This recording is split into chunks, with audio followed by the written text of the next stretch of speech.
150 വർഷം പഴക്കമുള്ള ഒരു ഇൻഷുറൻസ് സ്ഥാപനം ഇന്ത്യയിലുള്ളത് നിങ്ങൾക്കറിയാമോ? ഉണ്ട്.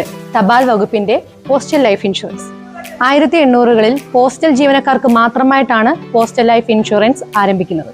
പിന്നീട് കേന്ദ്ര സംസ്ഥാന സർക്കാർ ജീവനക്കാർക്കും അർദ്ധ സർക്കാർ ജീവനക്കാർക്കുമായി ഇത് വിപുലപ്പെടുത്തി.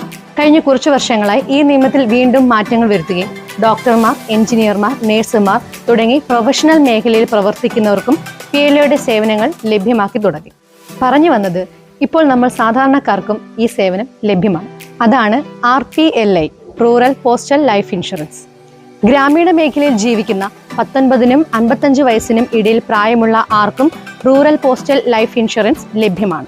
PLAയുമായി താരതമ്യം ചെയ്യുമ്പോൾ തിരികെ ലഭിക്കുന്ന തുകയിൽ ചെറിയൊരു കുറവുണ്ടെന്നതൊഴികെ PLAയുടെ എല്ലാ ഗുണങ്ങളും RPLA ലഭ്യമാണ്. മറ്റ് ലൈഫ് ഇൻഷുറൻസ് പോളിസിയുമായി PLAയ്ക്ക് എന്താണ് വ്യത്യാസമെന്ന് നോക്കാം. 15 വർഷത്തേക്ക് 10 ലക്ഷം രൂപയുടെ ഒരു പോളിസിയിൽ ചേർന്നാൽ മറ്റ് ഇൻഷുറൻസ് കമ്പനിയിൽ നിന്നും അത് 15,70,000 രൂപയും PLAയിൽ 17,80,000 രൂപയും ലഭ്യമാകുന്നതാണ്. അതായത് 2,10,000 രൂപ കൂടുതൽ. കുറഞ്ഞ പ്രീമിയം, ഇന്ത്യയിൽ ലഭ്യമായതിൽ ഏറ്റവും കൂടിയ ബോണസ്, കേന്ദ്ര സർക്കാരിന്റെ സുരക്ഷ, അതാണ് പോസ്റ്റൽ ലൈഫ് ഇൻഷുറൻസ്. കൂടുതൽ വിവരങ്ങൾക്കായി ഏറ്റവും അടുത്തുള്ള പോസ്റ്റ് ഓഫീസുമായി ബന്ധപ്പെടുക.